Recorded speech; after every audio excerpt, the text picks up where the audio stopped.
अगर आप middle class family से हो भाई और अपनी मेहनत के पैसों से जमा पूंजी से अगर आप कोई कार खरीदते हो, 85,000 वो लोग चार्ज कर रहे थे। एबीएस की लाइट वहाँ दिख रही होगी, कंटिन्यू जल रही है, और दूसरी ट्रैक्शन वाली लाइट है, ये जल रही है। का स्टेयरिंग ना बहुत ज़्यादा टाइट हो गया है, बहुत ज़्यादा। स्टेयरिंग देख रहे हो, अपने आप वाइब्रेट हो रहा है। ओ भाई, इसका स्टेयरिंग ना गाड़ी चलते चलते एकदम से टाइट हो गया है। ये सब पता नहीं क्यों हो रहा है। नमस्ते, सत श्री अकाल, क्या हाल भाई लोग। मैं हूं शूटर विजय और स्वागत है आपके अपने यूट्यूब चैनल पे। तो भैया, आज का वीडियो बहुत ही इम्पोर्टेंट वीडियो है। अगर आप लोगों के पास कार है या फिर आप नई कार लेने का प्लान कर रहे हो ना, तो ये वीडियो आप लोगों के लिए बहुत ज़रूरी है, क्योंकि आज मैं आप लोगों के साथ अपना कुछ एक्सपीरियंस शेयर करने वाला हूँ, जिससे आप अपना नुकसान होने से बचा सकते हो, अपनी कार का नुकसान होने से बचा सकते हो। और जो मैं अभी फेस कर रहा हूँ चीज़ें, प्रॉब्लम, वो मैं आप लोगों को बताऊंगा कि आज मैं यहाँ किया के शोरूम में क्यों हूँ और गाड़ी में क्या प्रॉब्लम है, जो कि बिना किसी रीज़न के, मतलब खड़ी हुई कार में ये नुकसान हो गया है। तो सबसे पहले मैं बताता हूँ कि मेन रीज़न क्या है। तो इधर देखो, ये एबीएस की लाइट यहाँ पे, सॉरी, एबीएस की लाइट वहाँ दिख रही होगी, कंटिन्यू जल रही है, और दूसरी ट्रैक्शन वाली लाइट है, ये जल रही है। तीसरी जो प्रॉब्लम है वो है कि कार का स्टेयरिंग ना बहुत ज़्यादा टाइट हो गया है, बहुत ज़्यादा, मतलब एक ट्रक जैसा स्टेयरिंग हो गया है। तो ये देखो स्टेयरिंग देख रहे हो, अपने आप वाइब्रेट हो रहा है। ओ भाई, भाई रुक जा, क्या हो गया। तो ये कुछ प्रॉब्लम है जो कार में आ रही है, और इसका जो रीज़न मुझे पता चला, जो मुझे लग रहा है कि हो सकता है, वो है चूहे। तो चूहों ने एबीएस वाली वायर कट की है, जिसकी वजह से ये प्रॉब्लम है। बाकी अभी मुझे और कुछ समझ नहीं आ रहा कि क्या इशू है, तो यहाँ पे दिखाते हैं और फिर आप लोगों को बताऊंगा कि भाई ये क्या हुआ, कैसे हुआ, और इसमें कितना खर्चा आने वाला है। अगर आप नई कार खरीदने का प्लान कर रहे हो, तो सबसे पहले आपको अपनी कार को ना चूहों से बचाना है। और मैं इंदौर में यहाँ रेंट पे रहता हूँ, तो अंदर कहीं रखने का कोई सीन है नहीं। कार घर में थी, तो बकायदा गैराज है, वहाँ पे कार खड़ी रहती है, वहाँ पे कोई ऐसी प्रॉब्लम आज तक नहीं हुई है। ये फर्स्ट टाइम है जो कार में ऐसी कुछ प्रॉब्लम आई है। तो चूहों से बचने के लिए मैंने कुछ तो इलाज पहले किया था, वो भी बताता हूँ कि क्या क्या कर चुका हूँ, और उसके बाद भी ये सीन हुआ है। पहली चीज़ तो है ये रैट स्प्रे, जो कि मैं पहले भी यूज़ कर चुका हूँ, और अभी भी मैंने लिए हैं ये दो दो। और भाई, इनसे कितना सेफ रहता है मुझे आइडिया नहीं है। जैसे इंजन में मैंने स्प्रे किया था, वहाँ पे तो नहीं आए, लेकिन ये नई जगह इन लोगों ने अपना आतंक मचा रखा है। तो ये दो दो चीज़ें मैं पहले भी यूज़ कर चुका हूँ, और अभी फिर लेकर आया हूँ कि अगर वायरिंग कट हुई है तो वायर वगैरह सारी चीज़ें सही करने के बाद वहाँ पे मैं इनको वापस से स्प्रे करूँगा। और दूसरा आप दिखाता हूँ, देखो बाकी का इंतजाम किया था मैंने इंजन के पास। ये देख रहे हो, ये पुड़िया जो बंधी हुई है, ये इधर बंधी हुई है, ये इधर बंधी हुई है। तो यहाँ पे तो ज़्यादा आतंक नहीं दिख रहा है इनका। अब ये इसकी वजह से हो या ये गाड़ी में घुस नहीं पाए उसकी वजह से हो, पर इतनी जगह पे कोई भी वायर कट वगैरह अभी फ़िलहाल मुझे नहीं दिख रही है। ये एक ढक्कन था जिसको मैंने लास्ट टाइम सर्विसिंग के टाइम पे चेंज कराया था, इसको चूहों ने कट कर दिया था, तब फिर मैंने ये सारा इलाज किया था। तो इसमें है तम्बाकू, जो कि मैंने मार्केट से ख़रीद के पान वाली दुकान से लाके इस पर बांध दिया था। तो यहाँ पे तो कोई सीन मुझे अभी तक नहीं लग रहा, लेकिन स्प्रे मैं यहाँ पे भी डालूंगा।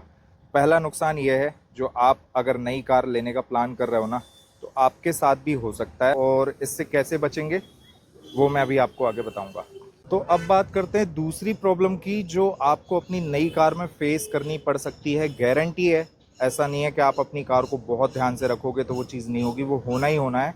वो है कार के अंदर स्क्रैचेस। ये दिख रहे हैं, ये देखो, ये खड़ी हुई कार में स्क्रैचेस आए हैं, पूरी कार में स्क्रैच है भाई। ये देखो, जैसे किसी ने आराम से बैठ के ना कोई ड्राइंग बनाई है, चाबी से या पत्थर से, किसी भी चीज़ से, तो ये पूरी कार में। तो जब आप कोई नई कार खरीदते हो और उसके साथ आप बड़े उसको प्यार से रखते हो, और फिर ऐसी चीज़ें होती हैं ना, तो बहुत बुरा लगता है भाई। तो ये पूरी ड्राइंग बनी हुई है कार के अंदर, ये देख रहे हो, ये पूरा एरिया, ये इधर सामने ये स्क्रैच है, और ये स्क्रैच है। मतलब इतना बुरा लग रहा है ना ये स्क्रैचेस देख के, कि पता नहीं अब किसको बोलें, क्या बोलें, कि लोग क्यों ऐसा करते हैं यार। मतलब खड़ी कार है, उससे आपका क्या नुकसान हो रहा है। और ऐसा भी नहीं कि मैं किसी के एरिया में पार्क कर रहा हूँ, जहाँ मुझे पार्किंग दी गई है वहाँ पार्क कर रहा हूँ, उसके बाद ऐसी चीज़ें हो रही हैं। तो ये भाई बहुत बुरा लगा मुझे ये चीज़ें देख के। और ये अभी पिछले 1 हफ्ते में हुआ है। इसके पहले मेरी कार में यहाँ पे डोर पे स्क्रैचेस थे और मेरे घर में शादी थी, तो घर जाने के पहले मैंने 20,000 रुपये पे करके ये इस साइड का एरिया पूरा पेंट कराया था। और जहाँ जहाँ मैंने पेंट कराया ना, वापस से उसी जगह पे फिर से स्क्रैचेस आए हैं। तो इतना दुख हो रहा है ना, इतना मतलब मैं बता नहीं सकता। मुझे ये था कि भाई घर में शादी है और कार मैं यहाँ इंदौर में रखता हूँ, तो घर में कार जाएगी तो पुरानी नहीं लगनी चाहिए, मम्मी पापा देखेंगे तो उनको भी बुरा लगेगा। इसलिए मैंने कार में ये सब काम कराया था, लेकिन कार वापस से ज्यों की त्यों हो गई है। तो ये दोनों चीज़ें आप लोगों को बताऊंगा कि इन सब चीज़ों से आप कैसे अपनी कार को बचा सकते हो। फ़िलहाल मैं चलता हूँ अंदर और बात करता हूँ सर्विस वालों से, उनको ये प्रॉब्लम दिखाते हैं और फिर आप लोगों को बताता हूँ कि इसमें कितना टाइम लगा और कितना खर्च लगा। टाइम देखो 11:40 हो चुके हैं। अब कितनी देर में ये लोग काम स्टार्ट करते हैं मुझे आइडिया नहीं है। तो भाई एक चीज़ तो कंफर्म हो गई है, चेक हो गई है अपनी गाड़ी और उन्होंने बताया कि गाड़ी में चूहे हैं और उन्हीं का आतंक है जिसकी वजह से ये चीज़ें हुई हैं। वायरिंग भी कट है। अब कौन कौन सी वायर कट है वो अभी डिटेल से पता चलेगा।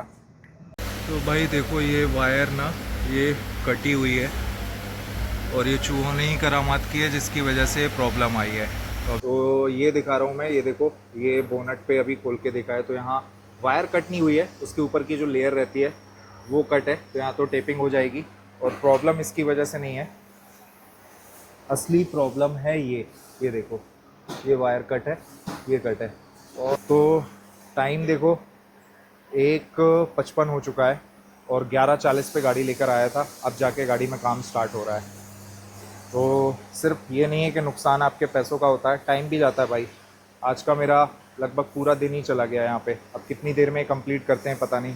तो वीडियो के एंड में मैं आपको बताऊंगा मेरा कितना पैसा लगा, टाइम कितना लगा और आपको क्या करना चाहिए कि आपकी गाड़ी ऐसे नुकसान से बचे। वैसे कोई रॉकेट साइंस नहीं है भाई, वो जो स्प्रे आता है वो डाल के रखना चाहिए। मैंने डाला था, उसके बाद भी ये हरकतें हुई हैं। और मैंने आपको स्टार्टिंग में दिखाई दिया कि मैंने फिनाइल की गोलियां और तम्बाकू वगैरह इस पर बांध रखा था, तब जाके इतनी गाड़ी मेरी बची है। तो एक बार कंप्लीट हो जाए मैं आपको सारी चीज़ें बताऊंगा कि मैं क्या करता हूं और आगे क्या करूंगा जिससे मैं अपनी गाड़ी को बचा सकूं।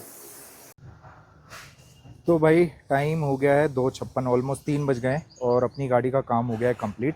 यहाँ देखो अंदर मैंने क्लीन करा लिया पानी से। अगर आपको चूहों से बचाना है ना गाड़ी, सबसे पहला इलाज तो ये है कि भाई अपना इंजन वाला एरिया ना क्लीन रखो। ज़्यादा कुछ तामझाम करने की ज़रूरत नहीं, पॉलिश वॉलिश मत कराना। मैंने करा लिया था लास्ट टाइम, तो डस्ट जा के ना बहुत ज़्यादा गंदगी हो गई थी। पॉलिश मत कराओ, बस ऐसे पानी से क्लीन करो। तो पहला इलाज ये है कि गंदगी ज़्यादा रहेगी तो चूहे ज़्यादा आएंगे। दूसरा, मैंने यहाँ पे जो तम्बाकू और फिनाइल की गोलियां बांध रखी है ना, उसकी वजह से चूहों का आतंक थोड़ा सा गाड़ी में कम है। और तीसरा है वो जो मैंने आपको रेड स्प्रे दिखाया था, वो अपनी गाड़ी में जहाँ जहाँ वायरिंग है ना, सब जगह नहीं करना है। जहाँ जहाँ आपको ये वायरिंग दिख रही है ना, ये वायरिंग, तो वायरिंग में आप स्प्रे कर सकते हो।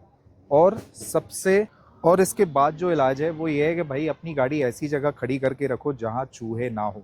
उससे ज़्यादा और कोई इलाज नहीं है। ये सारी चीज़ें टेम्परेरी है, मतलब 50-50 चांस है कि आपकी गाड़ी चूहों से बची रहेगी। बाकी कंफर्म नहीं है कि ये सब करने के बाद आपकी गाड़ी चूहों से बची रहेगी या नहीं। तो ये सारी चीज़ें करके रखो तो आप बचा सकते हो अपनी कार को चूहों से और नुकसान से। अच्छी बात यह है कि ये सारी चीज़ें करने की वजह से ज़्यादा कुछ नुकसान नहीं हुआ है और गाड़ी में ज़्यादा चूहे नहीं थे, बस वहाँ पे ही वायर इनने कट की है।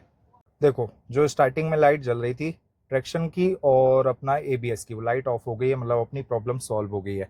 ये दूसरी बात कि अगर आप भाई नई कार खरीदते हो और आपको बचाना है अपनी कार को स्क्रैच से ना, तो उसका कोई इलाज नहीं है सिवाय एक चीज़ के कि आप अपनी गाड़ी में करा लो पीपीएफ। पीपीएफ कोटिंग जो आप लोगों को पता होगा एक लेमिनेशन टाइप का होता है। लेमिनेशन तो मतलब नॉर्मल सस्ती चीज़ हो गई, पीपीएफ प्रॉपर अगर आप कहीं रह रहे हो अपने शहर में, जाके पता करो कि भाई अच्छा पीपीएफ कौन करता है। तो पीपीएफ से ही आप अपनी कार को बचा सकते हो। जिस टाइप के स्क्रैच मेरी कार में लगे हैं, ऐसे स्क्रैच तो आराम से पीपीएफ में ही आएंगे, आपकी गाड़ी तक जाएंगे ही नहीं। तो मैंने क्यों नहीं कराया पीपीएफ, क्योंकि भाई बजट नहीं था। और मैं जब पता करने गया था, नई कार ली थी और मैंने पता किया था पीपीएफ का, तो लगभग 85,000 वो लोग चार्ज कर रहे थे।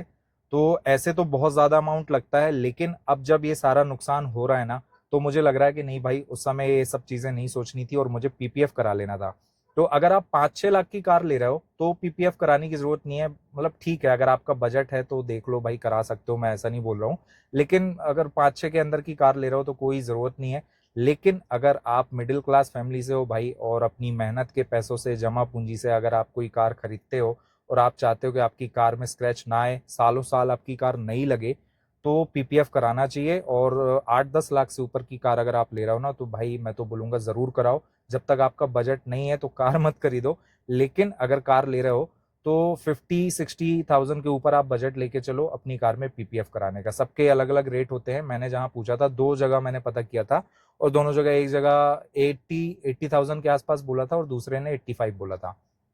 तो पीपीएफ ही है जो आपकी कार को स्क्रैच से बचाएगा, और कोई इलाज नहीं है। मैंने 20,000 रुपए अलग से फूके, गाड़ी में फिर से पेंट कराया और बाद में फिर से स्क्रैच आ गए, तो वो काम जीरो निकला, उसका कोई मतलब नहीं निकला।